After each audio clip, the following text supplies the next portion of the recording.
Welcome back, and we are on our way to winning the offseason. This is going to be part two of our takeaways from the NFL Combine's media availability. As you guys, if you've listened to the first episode, know it was our intent to do about a minute apiece for each of these. That did not happen even a little bit.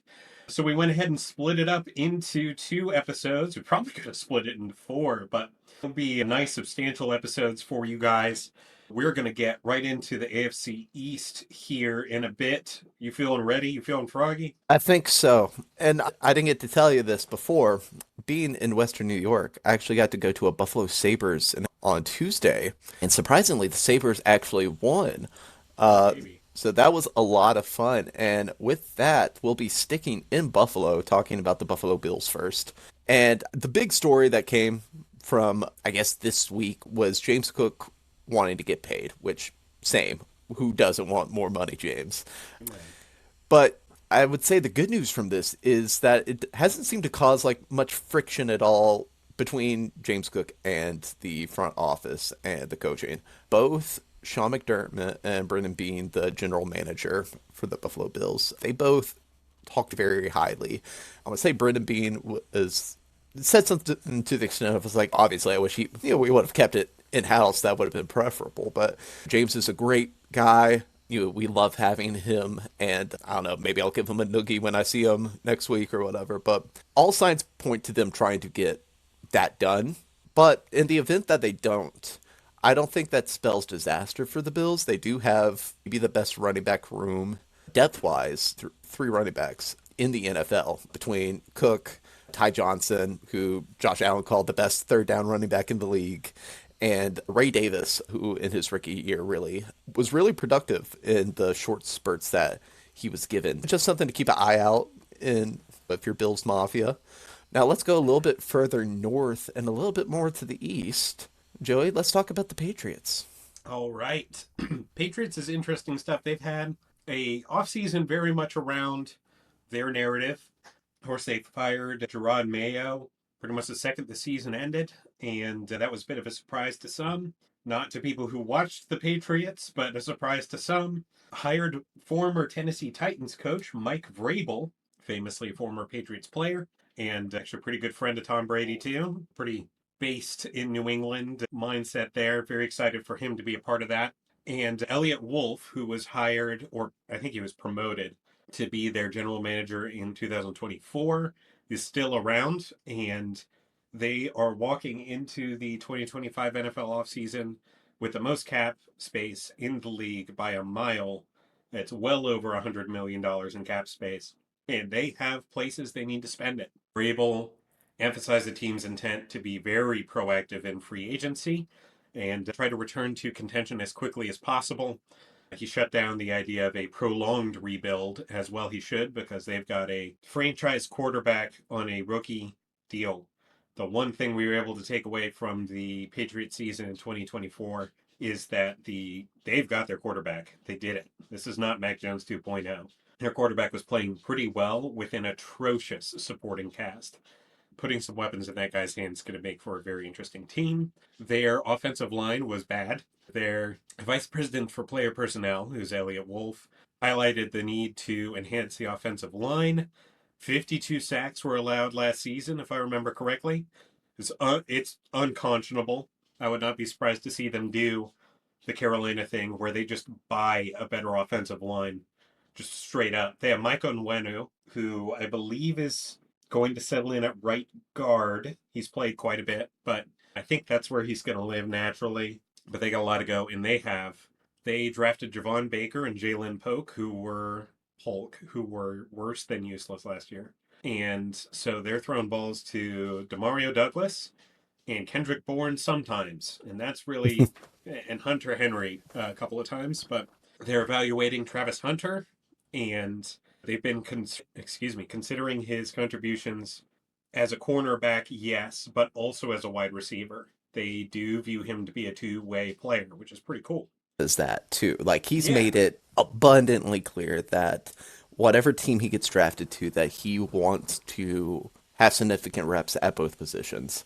I think so too. And if he goes out and he plays as a cornerback too, and a team's wide receiver too, That's awesome. You can do that, I think. Or even you put him in as your third cornerback. Like there's so many ways you can play him, and the Patriots need it. And I think there's a decent chance Travis Hunter is there at 4. So we'll see what happens, but exciting. Wolf also took responsibility for the team's performance in the 2024 season, including all of his free agency signings, pretty much as well he should, because he just did a bad job flat out last year. His signings were bad. KJ Osborne barely saw the field at all, and then got released or traded from the team. I can't remember which, and immediately went on to play football somewhere else. Like this is just they just did a bad job last year on every phase. Elliot Wolf is lucky to still be employed, and I think he knows that, and he's rallying to do a better job. It's interesting. Mike Vrabel and Elliot Wolf were a little cagey when asked who was the guy with the final say over personnel. I think the answer ended up being Elliot Wolf, but I'm not sure I believe that. Yeah, it doesn't feel like that. Yeah, let's take our very strong personality, maybe literal genius head coach, and let's have him not have the final say over coaching decisions. So nominally it's Elliot Wolf, but I'm pretty sure Mike Vrabel is that guy's boss. That's not what they said, but I'm reading in the tea leaves, and I feel pretty confident in that. They are closely monitoring the health statuses of Abdul Carter and Mason Graham. Mason Graham, I would think, is probably only a thing for them if they trade back, but they will be watching their pro days pretty intently. But yeah, they've got a lot to do. The other thing, I didn't write it down, but I'm just remembering, is that Vrabel was very straightforward in saying they're going to blow a lot of their money very quickly, but that they don't intend to spend every penny of it in free agency immediately. So I think they nearly $130 million in cap space, something in that area. I wouldn't be surprised if 100 of it was gone a week into free agency. But Yeah, we'll I see. mean they're top 3 in cap space right now. So definitely a lot of money to play with. I'd say the biggest question is what do you put that money towards? We've seen already a lot of the guys that you would think they would maybe target. There was talk of T. Higgins coming in and them trying to work out a deal to get T. Higgins, but Higgins looks like he's probably coming back to the Bengals. Then you also have Trey Smith, same situation. Yeah, they're really So getting hamstrung. And Alaric Jackson, who I was positive was yes, going to be their left tackle, just signed a $57 million extension for 3 years to stay with the Rams. which That I'll hurts. yeah, and I'll talk about that when I talk about the Rams, but that's a great Oh, deal for perfect. them. Okay. Well, yeah, let's Um, go to the Dolphins. Down south in the AFC East, I think the big thing was Mike McDaniel talking about Terron Armstead. He said, quote, "We've been in direct communication with Terron Armstead as recent as last week, and one thing that Terron understands is that from the organizational perspective, we have to operate in some way, shape, or form. I think Terron reflecting his ability and all that, he's not totally ready to make that decision. As a result, I think we have to operate as though he won't play just because you have to prepare for things that you can't control. But I think he's going to take his time with his family and loved ones and make that decision because it's not an easy one. But we will be operating as though we are moving on in that way simply for the execution of free agency and the draft." Which even if Armstead was coming back, they did need some help on the offensive line. Now operating under the assumption that he's not going to be back, that becomes a much bigger deal. And bless his heart, Mike McDaniel, each month that passes, he looks more and more just sad and beaten. But yeah, you would have to think that this is a Dolphins team that has so many holes. They use some help on their defensive line. Obviously, off offensive line, basically in all areas, is a need. Got some decent guard play, but they also haven't shown that they necessarily value guard, evidenced by letting Robert Hunt go last year. And then their secondary, Jalen Ramsey is essentially fighting for his life. Yeah, And now he that, is their only good cornerback. yep, and Javon Holland's probably out the door. He's in free agency. Hold on. Javon Holland is, in free agency now too. So this is a team that has a lot of holes. I don't know how they're going to fill them. So it's going to be very vital that they hit in the draft. And if I'm not mistaken, I don't think they have a lot of cap room, or at least not top tier cap space. Yeah, it'll be very interesting to see what they do. Now, I'll pass it back on to Joey. All right, so New York Jets, new general manager and head coach. You got Darren Muji I want to say and Mogi. That's better. We'll take Darren Mogi. And head coach Aaron Glenn addressed the departure of Aaron Rodgers, the great cancer of the New York Jets, and said it was a mutual decision aimed at benefiting both parties, which most of the other reports would not agree with. They are exploring various avenues, including the draft, free agency, and trades to find his replacement. Tyrod Taylor is currently the primary quarterback on the roster, with Mogi and Glenn expressing confidence in his abilities. You want to know how you can tell when brass at a team is lying about their roster? They're expressing confidence in Tyrod Taylor's abilities Oh, come every on. single time. If Tyrod Taylor was a starting quarterback, like every GM and puff piece and wannabe content writer says, he'd be a starting quarterback in the NFL and not a middling at best backup quarterback. It doesn't matter that he is a very talented human being, very smart human being people like to have in the building. That guy should not be starting football games. This is not a Geno Smith situation. I like Tyrod, but I'll agree. I don't think if you're banking on him being your starting quarterback and you're trying to, and you're about to talk about this win now attitude, I don't think that's the recipe for success. Yeah, and Mogi and Glenn both have high expectations for immediate success. Both of them said that getting rid of Rodgers was not a move to enter a rebuild, but that they feel like they can compete now. And there are, if they're trying to go win now, they've got a lot of gaps on that roster that they got to fill really quick. They really don't want to say the words rebuild because they have a young core of players that I think would not be interested in that. But that's where they're headed. So Yeah.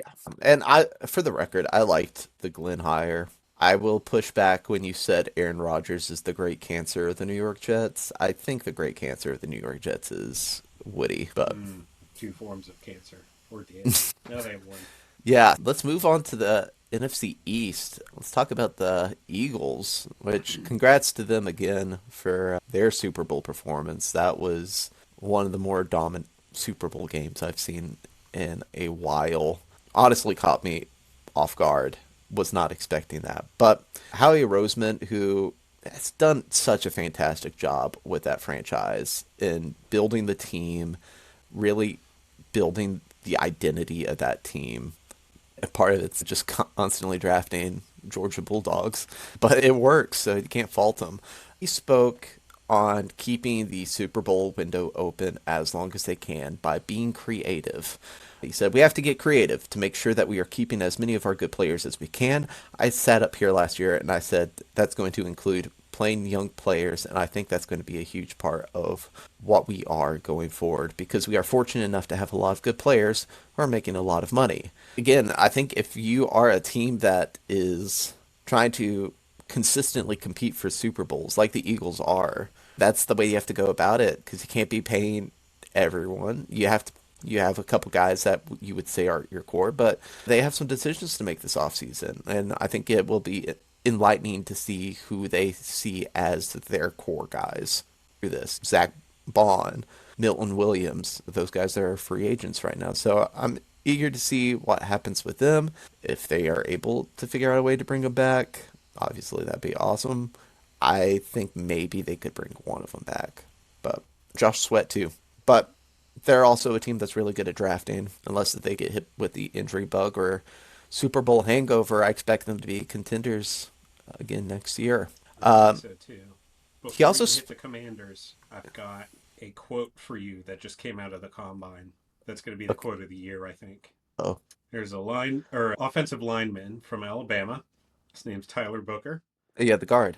He was asked what thing about football he loves most. His response was, the thing I love most about football is taking that love away from other people. That's incredible. Yeah, That's the most gangster answer. I haven't been able to really dive into his film, but I've heard the word from Alabama's coaching staff is that he was such a leader. That team, specifically on the offense and offensive line, I understand it now. That's a great, that's a fantastic quote. They're gonna make T-shirts of that Yeah. if he doesn't suck. We'll see. And then, speaking of offensive linemen, the last thing Roseman mentioned was he spoke on his fixation for acquiring linemen, which is also a pretty good quote. It's really an unhealthy obsession, to be honest with you, to continually add to the offensive and defensive lines. That will always be top of mind for the roster building process moving forward. First step to recovery is admitting. So good on you, Howie. Now we move to the Commanders, who beat the Eagles in the NFC Championship game. Commanders were a huge surprise, and they got a big offseason ahead of them. All these teams have big off seasons ahead of them, but the Commanders, they said that they're allowing Jonathan Allen to seek trade possibilities, and they also have 8 free agents, at least according to Adam Peters. So that's a lot of holes to fill. And he also said that because of that, they're going to be active in free agency. A lot like they were last year. Last year, it felt like they were just adding a bunch of guys to raise the floor of what that team could be. And it paid off. But when you're doing that much reshuffling, it is a bit of a gamble. Be on the lookout for that. I know that they're one of the hot teams right now that people say might get Myles Garrett if the Browns end up trading him. Garrett in that defense, that's pretty scary. The news is they have a lot of cap space too. Right now, they have 83.7 million to work with. It's going to be a lot of new faces on that team, more than likely. It's very intrigued to see what happens there. Now let's talk about the boys. All right. As Jerry Jones not that long ago said, there's a very low percentage of this that is smiles and glory holes. A very low percentage.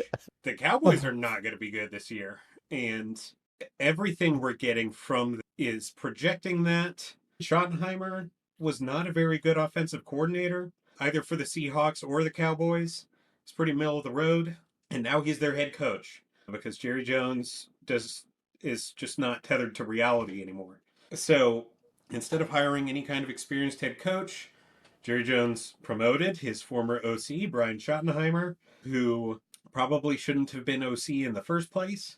But to Schottenheimer's credit, pretty good media chops, pretty good availability.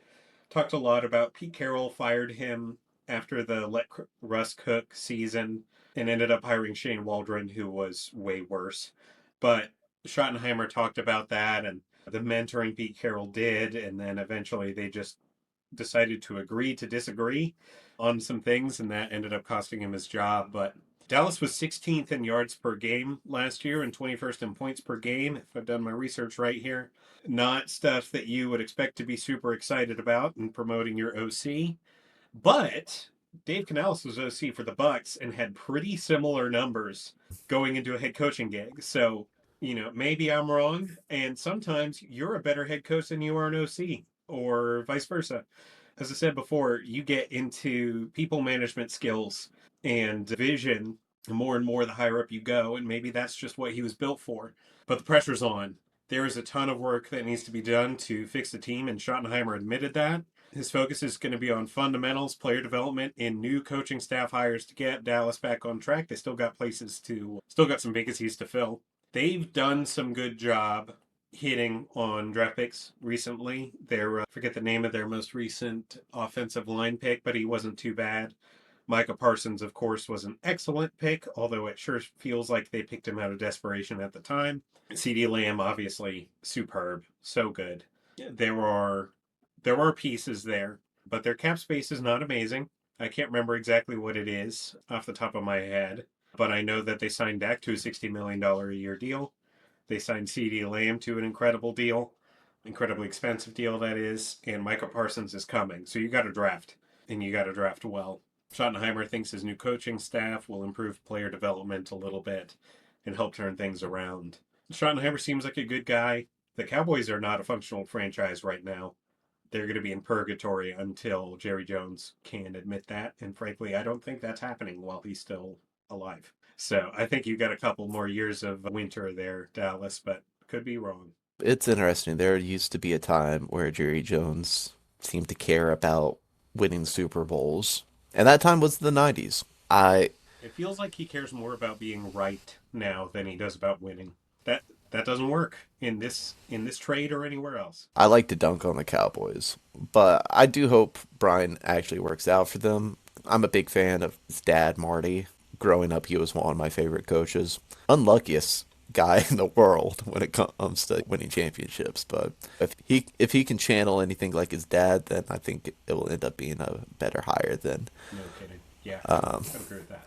So, last team in the NFC, the Giants, and maybe even more than ourselves, who had to change our scripts yesterday before Oh recording. God, those poor Giants. I cannot imagine what the Giants were feeling. They were, two teams that seemed to really be in on a potential Matt Stafford deal.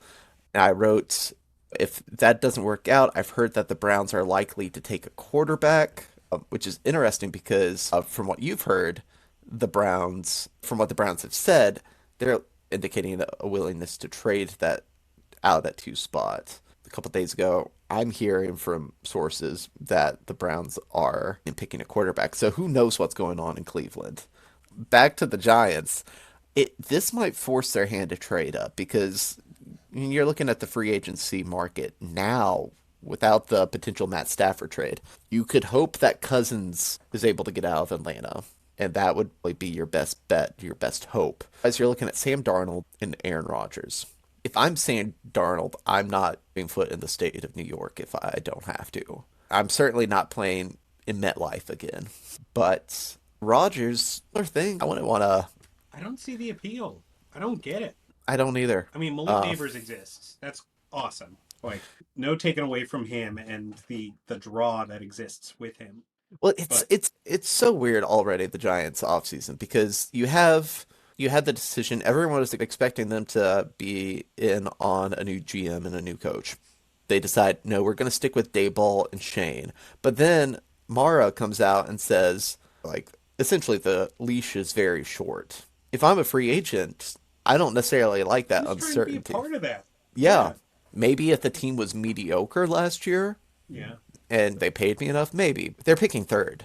yeah. It's So funny for because go ahead. I was going to say, hey, for me, when I think about the type of quarterback that Dayball, that's the other interesting thing. I imagine they're probably going to end up. The reports are saying that they're looking at veteran quarterback options, which makes sense. If they're on a short leash, they're trying to do whatever they can to save their jobs.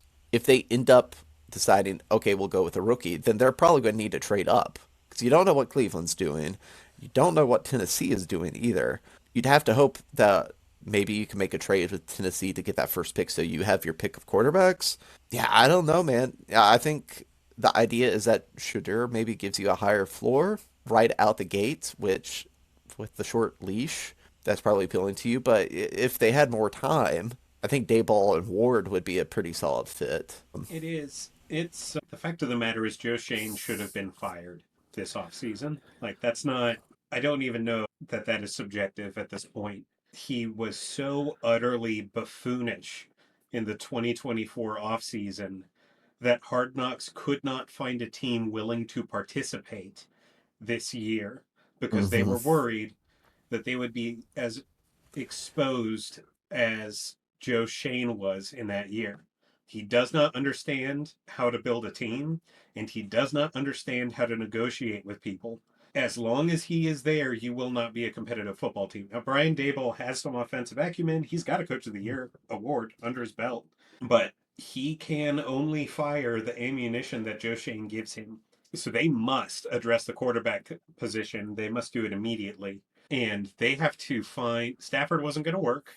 That was never going to happen. I don't know why Giants fans got so keyed into that. Aaron Rodgers is not going to go there unless he has no one else and he kind of slinks to them. You got to go draft. And I think this is one of those seasons where you can tell with the staff that it's you're just playing the year out and waiting for them to get fired.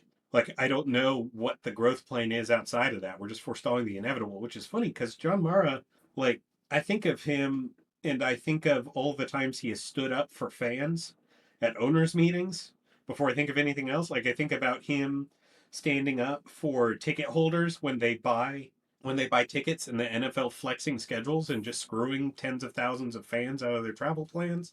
And this is it just keeps happening. So anyway, we'll Yeah. talk about the Well, Giants more later on, but I have one more thing. When asked, they were talking to Joe Shane about what traits he wants his son, who plays, to display. He said completions and winner. I want a winner, a guy who can complete passes.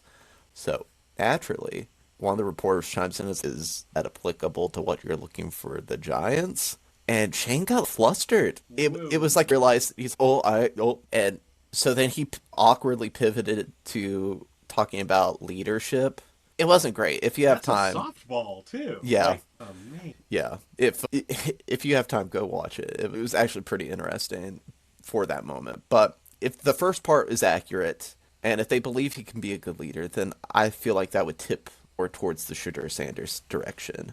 But I also feel like, again, Dayball could do a good job with someone like Cam Ward, who has the physical tools. And that might be the root of the issues with the Giants, I, is I don't buy that Shane and Dayball are on the same page at all. I don't either. Anyway, we spent enough time on the Giants. Let's go Yeah. to the West and the other team Incredible. that was on the potential Matt Stafford train.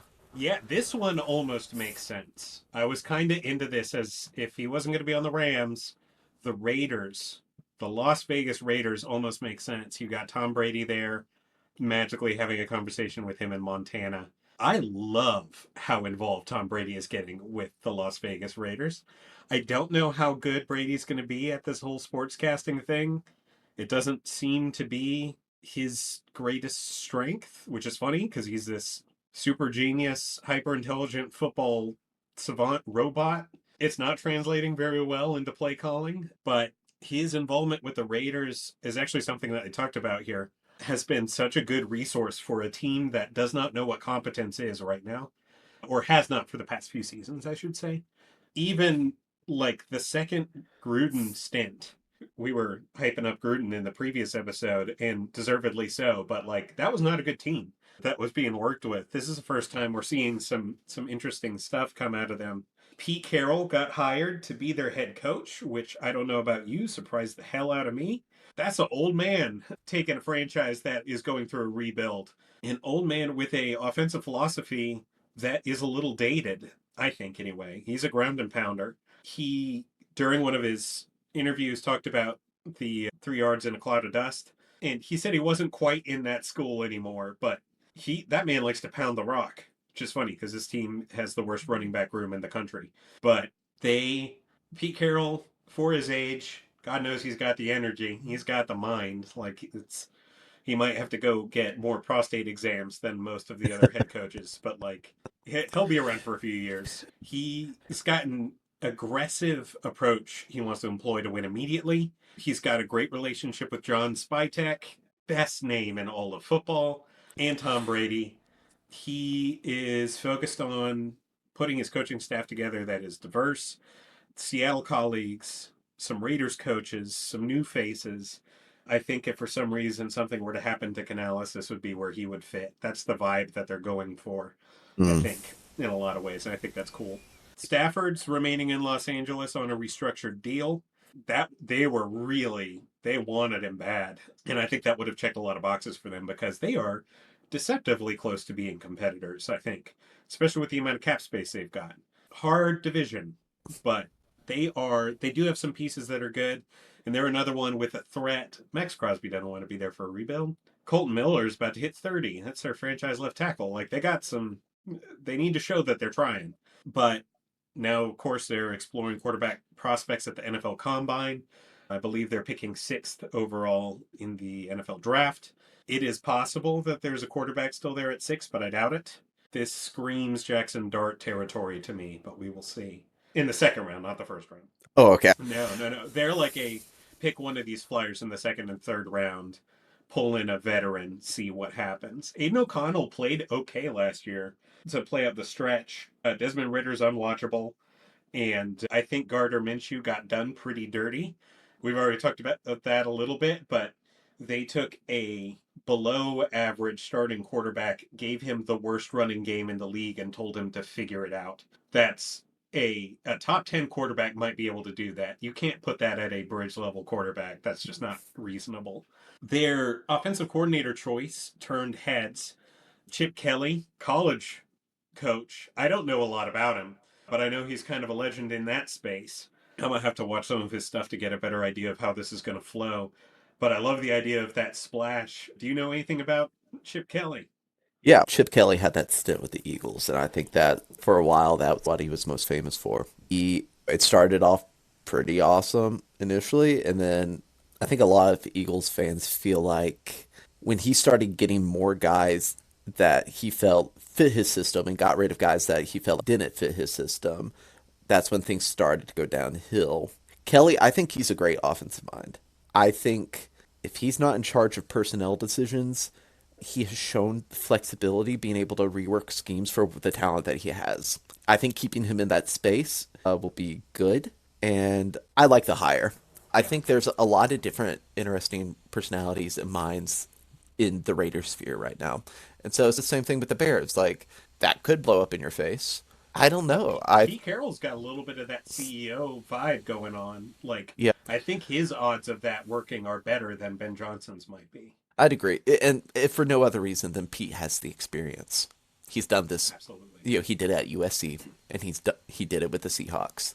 I would not be surprised if they take Ashton Genty at 6, but we can talk about that more some other time. But yeah, I actually feel, despite being in such a crazy division, I feel like the Raiders might be on the up.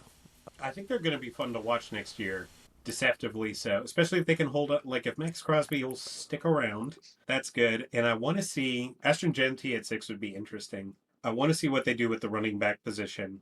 And I think it's going to be more than one piece. Zamir White, not, it's not going to cut it. And there are, he's done it with a few backs, but he's one of the few coaches I think that would be comfortable leaning on a power back as the engine Hmm. for his offense. I would not be surprised if they went out and traded for. We should probably be covering this in the rebuild, but I'm excited about it. I was thinking about it yesterday. Yeah, If they there's forked over a fifth or sixth round pick for Tyler Algier or a sixth or a seventh for Damian Pierce on the Texans, that you could put an offense, but like they know how to use that type of running back. And there's a few, those are just two that happen to be pretty good power backs in the league right now. Javonte Williams is another one. There's a whole tier of running back that like Pete Carroll's got access to that some other coaches might not know how to unlock. Cough, cough. Bobby Slowick, cough, cough. They can do the trash is another man's treasure approach and clean up a lot of these spaces, I think. This could be cool. yeah. Okay, Chiefs. And oh, sorry, one more thing with the Raiders. They were asking, I think the questions we're trying to get at is Tom Brady a pain in the ass or not? And the thing that they mentioned is Tom Brady's very active, but it's always, what do you think about this? Or tell me what your thought process is along this. And if that is, if they're not blowing smoke and he's actually approaching it that way, I mean, what a guy to be kind of facilitating the conversation around a lot of those personnel decisions. That's cool. I like that a lot. Okay, now for the Chiefs. They just got the brakes beaten off of them by the Philadelphia Eagles in the Super Bowl. I think most people that watched the games that they went 16-1 or 16, was it 15-2? I think it was 15-2. On the There were a lot of close wins that maybe they shouldn't have won, and they haven't paid off the refs, but they did win a lot of weird calls like the Patriots used to. They just had a lot of things break their way, and then they got shown for a team that wasn't quite ready in a big spot at the team with a huge chip on their shoulder. And now they are the team with the chip on their shoulder. My God, are they upset? Brett Veach stressed that games are won and lost in the trenches, and he should know. I think every Panthers fan can sympathize with the 2021 Super Bowl, where left tackle Mike Remmers was being used as a turnstile to get to the quarterback. This time it was Joe Tooney and Jawan Taylor. Joe Tooney is an incredible offensive lineman who should not be playing left tackle. One of the things they noted in the press conference is that Joe Tooney kind of did that out of the goodness of his heart. Quick update in post production. Since this podcast was recorded on Saturday, the Chiefs have since traded their star guard Joe Thuney to the Chicago Bears for the fourth round pick. The offseason got started early this year. He had no business being there, and he did it because he is a good team player and a very talented man. That's not his spot. He's a guard. Jawan Taylor is not a starting tackle in the National Football League. And unfortunately, their contract has him stuck with them for a while. But they acknowledge the need to improve both offensive and defensive lines, and they just franchise tagged Trey Smith Don't know how they're going to afford that cap-wise, but they didn't need him, so that's good. They're still going to have to figure out, they're going to have to draft linemen until the cows come home. This whole draft, I wouldn't be surprised if, I don't know, 2 in every 3 picks they made was for a lineman on one side or the other. Chris Jones is, I think, 31. Something to keep in mind. Very good. He's not going anywhere, but he's 31. Unless they re-sign him, Nick Bolton is gone. That's a linebacker that they need badly. There's a couple others. We'll talk about that more later. But the offensive line was completely overwhelmed. They're going to be addressing that. Andy Reid said that every player needs to acknowledge that they were part of the problem on that moving forward. And he said that of himself, too. He wasn't trying to shunt blame.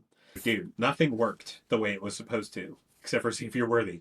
Like, you gotta own that, and you gotta figure out how you can individually contribute to that bigger picture going forward. And so they are, I would not be surprised to see them playing real angry coming into the new year. And I would not be surprised if we saw them come in with a very heavy ground game coming into 2025, trying to emphasize that offensive line however they choose to bring it in. Yeah, I think a Chiefs team, if they can find the answer at left tackle, which I have my questions about. I don't know if they've necessarily shown the capability of being able to develop a tackle, It's definitely a weak spot. but if they can get that situation figured out, a pissed off Chiefs team is scary. God. A Chiefs team with a fire again. Because it felt like this year they were just like coasting until they got to the playoffs, and they just never hit that next gear. Yeah. And they finished 15-2 in the regular season. Crazy. Yeah. And I'm not going to challenge their effort because I just don't know enough. But I can tell you that Travis Kelce flat out said, he's like, I don't want, because there were lots of rumors about him retiring or not. He said, I don't want the way that I prepared my men for the Super Bowl to be the last thing I did. And I think that says enough about where one of the larger personalities on that team was going in. If he feels like he didn't hit the mark, I'm going to take his word on that. And And I yeah, think the film shows it too. Like you look back at that game, there's a couple plays where Kelsey just straight up gave up, yeah, like middle of the play. But good to hear him account for that in some yeah. in some regard. But Take one more year out of him and see how that goes. But yeah. All right. I'm going to talk about the Broncos real quick. And we teased it in the last episode, but there's not much to say about the Broncos from the presser. Most of the talk was around Sean Payton and the Joker. just tell me you're going to sign Taysom Hill, man. Just, Want to see how I got these scars? I got them at BYU. Now, here's my thing. I think he sees someone like a Tyler Warren. I would not be shocked if he traded up. We know Peyton really likes his guys. Looking at what last year was, I think it was a bit of a pleasant surprise. Peyton, as much as I hate the guy, he's a good coach. And I wasn't big on the Bo Nix pick. dude, I wasn't either, but man, was I wrong. Yeah, I'm not eating all the crow yet, just because it's year one. Yeah. But I'll eat up some of that crow. We have questions at wide receiver, questions at running back, questions at tight end. So I would imagine that the focus is going to be on those offensive playmakers. So we'll see. Doesn't really fit in the mold of what they're looking for, but I wouldn't be surprised, or I wouldn't be totally shocked if they went after someone like Tez Johnson in the third round. Tez and Bo Nix are they're almost brothers, basically. Like they Yeah. grew up together in the same household. Wait, really? Yeah, Nix's family took in Tez. They both ended up at Oregon. I think that actually played a big role in Tez going to Oregon. Obviously, the chemistry would be there, but I also think they need a bigger receiver. I'd love for Broncos fans for them to get their Michael Thomas, Yeah. their bigger body receiver. But Yeah. And Peyton's, where is Sean Payton excellent? It's in that short and medium game. So any reception between 1 and 10 yards away, he's going to destroy you. And you've got Cortland Sutton and Marvin Mims, who's a deep threat, and Troy Franklin. I don't remember where he played the most in college. He barely played this year. You need one more. T. Higgins would be a really good option for them if he were around, but he's not. there's Who another would be Higgins interesting? that they could get. That's Jaden Higgins out of Iowa State. You But know who they could trade for that would be kind of interesting is Christian Kirk. That's not out of the realm of possibility. Yeah, I know they're trying to get rid of him, so Yeah. keep an ear out for that. He did talk about the running backs a little bit that are on the roster right now. They did Javante dirty. Yeah. I don't see Javante coming back No, I don't think so either. because Peyton's positive comment about Javante was that he's one of the best pass blocking backs in the league. Yeah. Which, It's funny hey, because he carried fine. Like he was not bad this year. mhm. And they do have Audric Estime, which Peyton said he would. There was some sparks there. I think you get, even though I could see a scenario where Peyton just falls so in love with Tyler Warren that he decides to trade up. I don't know if you necessarily want to do that because I think this is a very solid running back class. But maybe getting someone like Omari in Hampton or one of the guys from Ohio State, maybe even a Caleb Johnson. There's a lot of different directions they can go, but I would be shocked if they didn't get someone. Yeah. Now let's Yeah. go Even to if it's a super late guy in there to spell Jaleel McLaughlin. yeah, let's go to the Chargers. Yeah. Okay. So they are looking to improve every position except for the quarterback, is what they said, which is funny to me because they have Rashawn Slater is an ungodly left tackle. And it is a little bit of hyperbole for sure. But one of the reasons that came up is because they were like, okay, you have 3 first round picks on that offensive line.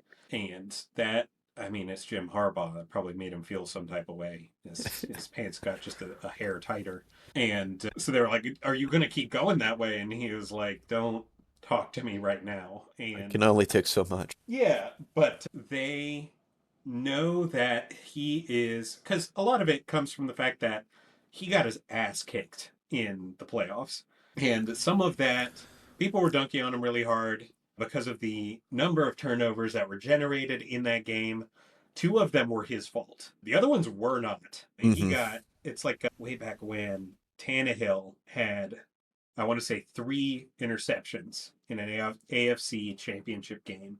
And they lost that because of that. And if you look at it, he had one. He had one. Receivers had 2. And so this is the Chargers just reiterating this guy's not going anywhere. Justin Herbert's a top 10 quarterback in the league. He has rarely talked about it because he's a Charger and they have 4 fans. But he's a superb quarterback. And up until the playoffs, his stats were filthy. How many interceptions did he have all season? Was it 3? It was in that ballpark. It was ridiculous. The guy's so good. And having 3 first round picks in the offensive line wouldn't stop them from doing another one if they felt like they needed to. They recognize they need more playmakers at receiver. They have one. And then Quentin Johnson, like for a couple of games. And then Will Disley, who inexplicably decided it was 2019 again and started tearing it up. It's so funny because he's Will Disley is a blocking tight end. That is his thing. He's Ian Thomas if Ian Thomas was good. But Greg Roman knew how to use that guy coming in. What a pleasant surprise that's been. But truly, they've got one good wide receiver. And then they have Quentin Johnson and they have Josh Palmer. And they might still have Jalen Guyton. But they need help in a big way. Lad Yeah. McConkey is only going to get better if you can pull some of the coverage off of him. And they also appear concerned that J.K. Dobbins might have priced himself out of their reach, which is not a big deal to me because I didn't think he was that good, actually. He had one incredible game and then averaged, I think, 3.9 yards per carry after that. But their Greg Roman lives and dies by the ground game. So we are going to see significant investment in the running back position, whether it's in the draft or free agency or a little bit above. And they got a good amount of cap space. And the Chargers haven't had that for a while, so that'll be interesting to see where they go. Just because I wasn't able to watch it, did they talk at all about their Bosa and Mac? They did. It's because if you guys are less familiar with the Chargers, lots of rumors going around that those guys are not going to be around. Khalil Mack is a pending free agent. He is in his 30s at this point, pretty comfortably, but had a weird little career renaissance this past year, played his ass off. I believe it is their hope that both of them will play again this season. Joey Bosa is an amazing football player, cannot stay healthy for the life of him. So I would not be super surprised if Joey Bosa ends up being cut and they bring Khalil Mack back. But we'll see. They do have the bandwidth to bring them both back if they feel like that's in their best interest. I just don't know that it is. Sure. Yeah, and especially if they're trying to address some of those offensive weapons in the draft. you only have so much capital, and there's only so many players in free agency. So I think it'd be good to at least bring one of them back because you don't want to have that giant hole. You really don't. Because they have a couple other guys on the defensive line that I think are supposed to be free agents too. I'm assuming they bring back Puna. I think they're a big fan of Puna Ford, but I think so too. And they did extend Elijah Molden, their free safety, 3 years. I want to say it was $18 million update. It's actually 3 years, 18.75 million. And they talked a lot about how good that was because him being a good safety allows Derwin James to be whatever the hell he wants to be. And Derwin James is just game breaking. So that was another point they were very excited about and what that's going to do for their secondary. you talked briefly about tight end. It really did have a pretty solid year, but that is a question mark still. It is. I don't remember how long his contract is. If you keep talking, I'll look it up. I was going to say connecting it back to the Raiders just because I forgot to mention it because I just saw the news today, so I wasn't even able to write it down in my notes, but they put Michael Mayer on the trade block. I saw that. Pretty excited about it actually. Wherever Yeah. he goes, that poor guy's has been done dirty. And that is a running coach's tight end right there. Yeah, I think not that I necessarily anticipate them trading within the division, but if they decided they were comfortable doing that, I think Michael Mayer would be a fantastic fit for Jim Harbaugh That's pretty good. because he The other sees. one I could see. Oh, sorry. Go ahead. I'd say he gives you the blocking, but then there's also some pass catching upside there with him too. So I feel like he would fit in well in that tight end position where they can utilize him on a lot of those runs. But what were you going to say? Disley is on a 3 year, $14 million contract, which basically makes him free.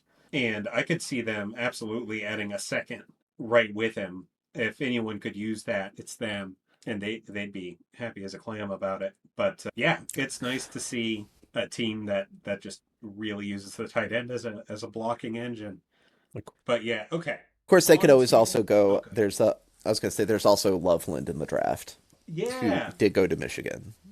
yeah, So I could always see a Harbaugh reunion happening yeah. as well. But apologies, I didn't mean to cut you off there.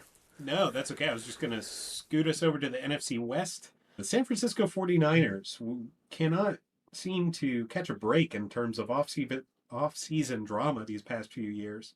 No, I don't know what that's about. We had a Deebo Samuel contract fight a few years back. We had Steve Wilkes inexplicably fired last offseason.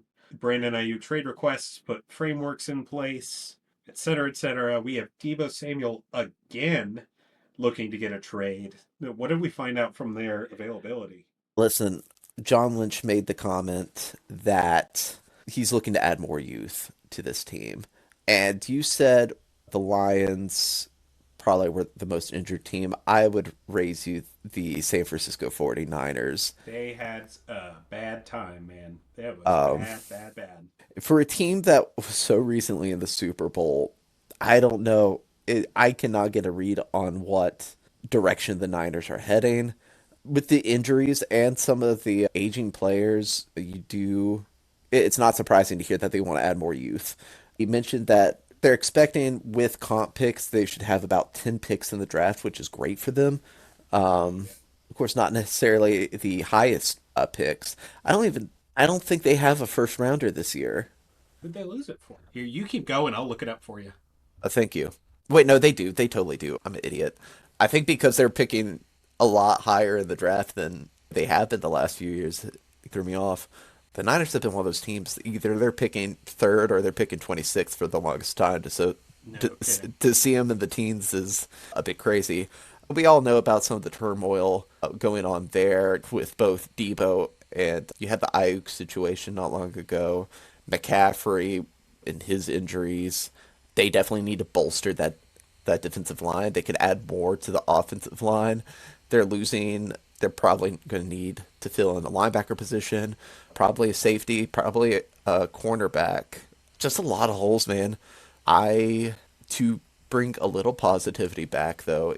They did lose Trent Williams. I think he went down with an injury. They expect him to be back and ready. That's good. Anytime you can have a healthy Trent Williams on your team, that's really going to raise your bar on the offensive side. Have you heard the I've heard weird things about Brock Purdy too. Talks of Brock wanting a contract extension Oh and yeah, I know he does, and I know they're in talks with it right now. They expect to reward him for his work. A little worried.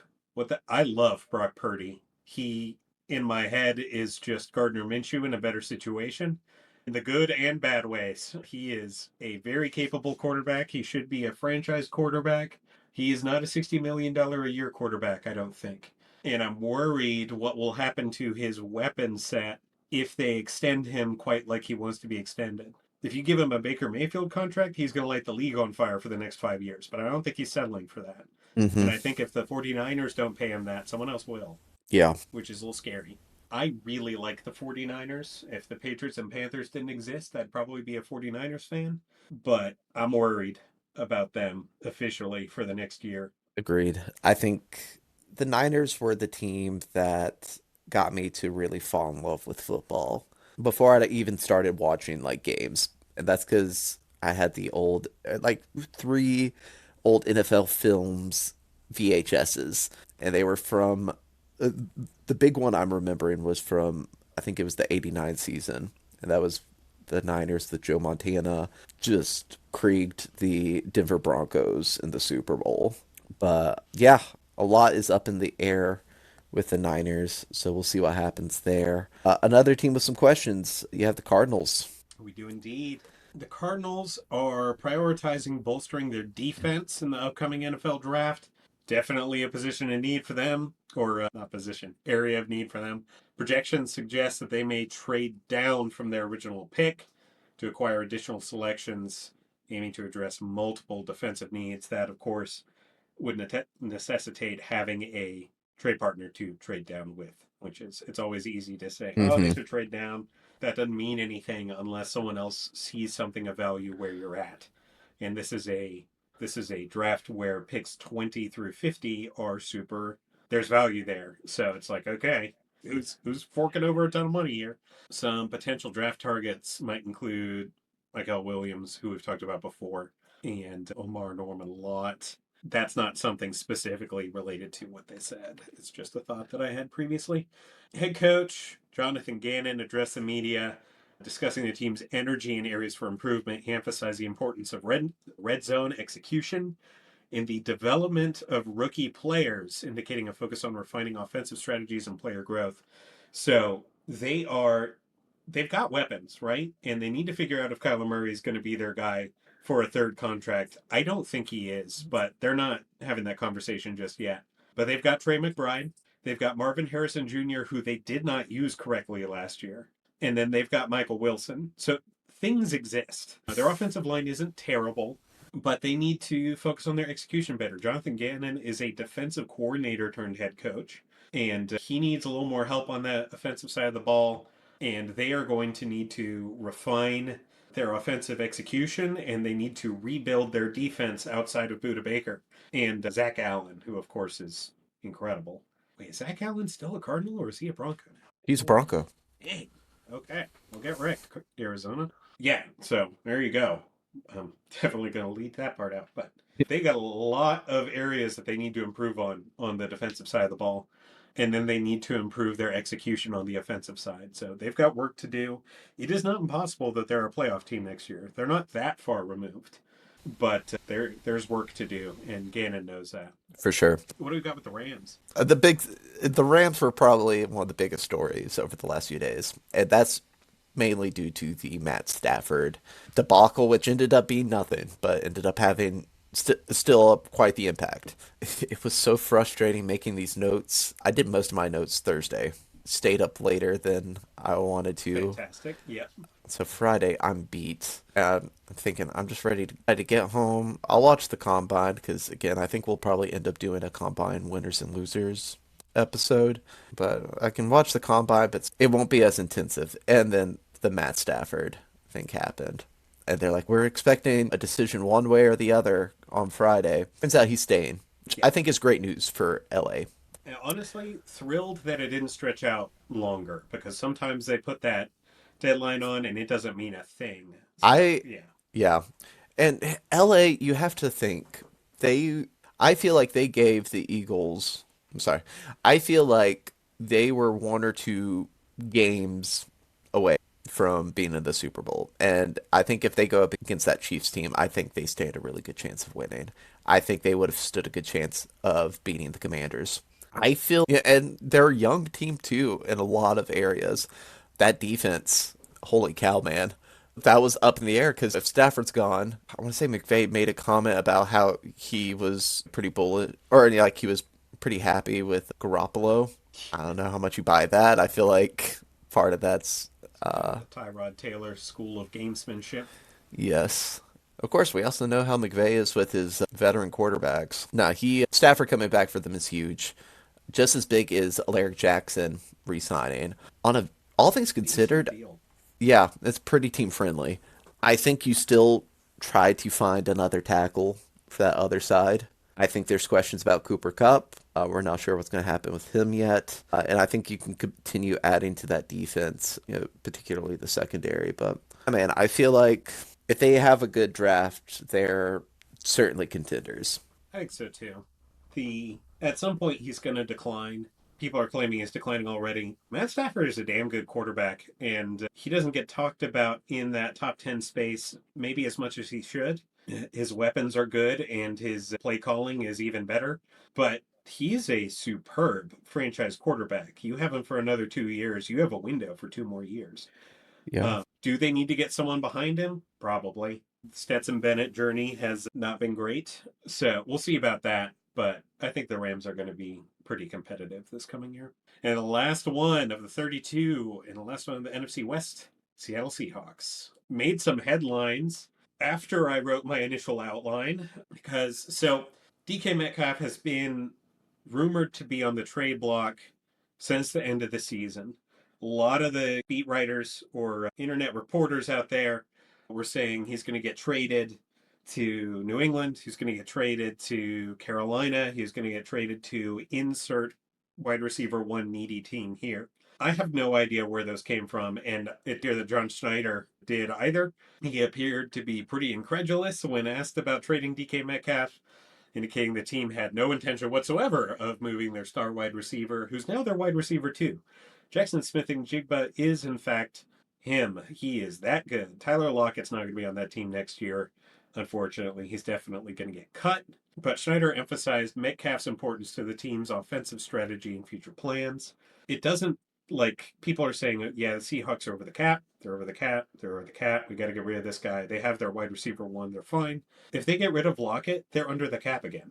Like, it's not that hard. And I'm pretty sure they could cut Noah Fant and save money, but he might have more guaranteed than that. I'm not sure. Head coach Mike McDonald highlighted the need to involve Metcalf as a focal point of the offense, especially after a mid-season knee injury led to a decline in targets for him. They hired offensive coordinator Clint Kubiak, and they aim to optimize his role and production. However, it came out over Friday night that the Green Bay Packers have a substantial trade offer into the Seattle Seahawks to acquire the services of one Donkey Kong Metcalf. The Packers are reportedly interested enough to have put a serious offer together, including potentially a first and a player, but that has not been confirmed by either side.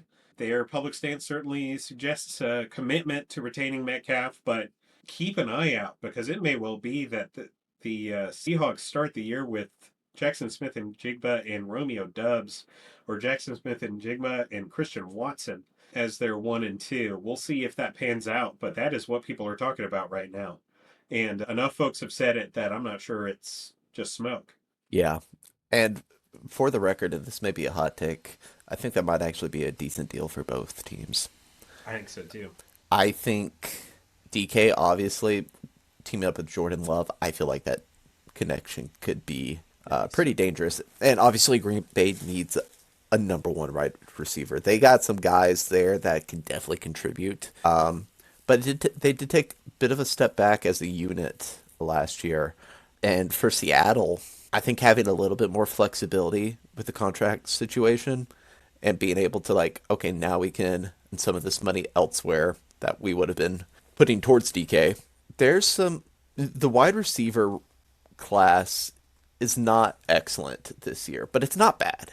And I think there's a lot of solid guys that you can get even in round 3. Because I think with some of the other strengths in this class, the wide receiver board is going to fall down. Now, do I think that's going to be like an Emeka Ibuka, Matthew Golden, Luther Bird in the third tier? No. Who really feels like a Seahawk to me, especially if they get rid of DK.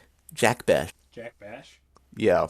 TCU wide receiver. I don't know if you watched any of the Senior Bowl, but really popped off. It's a big guy, but still got a decent amount of athleticism. To me, he's just one of those guys that seems like a Seahawk, and I would not be surprised if that happens. But who knows? Yeah, we'll see. Hopefully, by the time we record this next episode, we'll have some answers with some of this stuff. I think we'll start to see dominoes falling into place here. Yeah. At least with, I think the franchise tag deadline happens between now and next Saturday. We record on Saturdays, so we'll have that info at least. And then today, as soon as we get off, it's going to be about time to the quarterbacks and wide receivers getting active today at the combine. Yeah, cool deal, man. I think these episodes went a lot longer than we thought they were going to do, Sure but did. I think we've been recording for 3 straight hours at this point. oh, good grief. Worth it though. I regret nothing. No, not at all. I've had a blast. Thank you guys very much. Excited to really start digging into these teams specifically, especially once the combine ends. And March 10th is when free agency kicks off. Oh my gosh, that's so soon. Yeah. And folks, this podcast is brand new, so if you enjoy what you're listening to, like it, subscribe to it wherever you happen to be. If you give us a nice review, it makes a huge difference. We don't do this because we are trying to get big or anything like that, but we would love to have you guys be a part of a larger community here, winning the off season. So with that, folks, we will close up this episode. Stay tuned. We'll be talking about combine winners and losers here very shortly.